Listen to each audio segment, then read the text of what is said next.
नमस्कार. लोणचं तर आपण सगळेजण करतच असतो आणि लोणचं पण अगदी अतिशय व्यवस्थित पद्धतीने केलं जातं.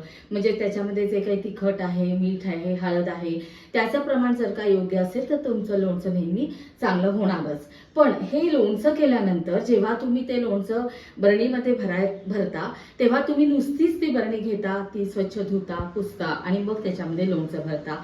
पण अजून एक गोष्ट यासाठी महत्वाची आहे, ती म्हणजे बरणीला स्टरलाइज करणं.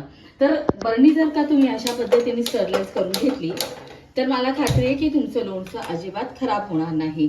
कारण काय, आता इथे मी गॅसवरती एक कढलं ठेवलेलं आहे आणि त्या कढल्यामध्ये मी घालणार आहे थोडासा असा हिंग. एक पाव चमचा साधारणपणे आपल्याला इथे हिंग घालायचा आहे. हा हिंग आपला अतिशय चांगला गरम झालेला आहे आणि त्याच्यावरती आता आपण काय करणार आहोत, ही बरणी अशी सगळ्या बाजूनी अशी फिरवून घेणार आहोत, जेणेकरून ही आपली बरणी आहे ना ती पूर्णपणे स्टरलाइज होईल. अशा पद्धतीने जेव्हा जेव्हा तुम्ही लोणचं कराल तेव्हा तुम्ही अशा पद्धतीने बरणी स्टरलाइज करून घ्या.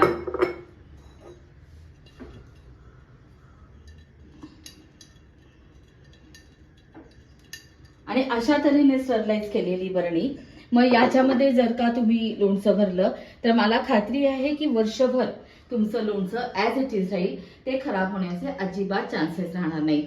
तर बरणी स्टरलाइज करणं हे लोणच्याच्या मधलं एक अतिशय महत्त्वाचं समीकरण आहे.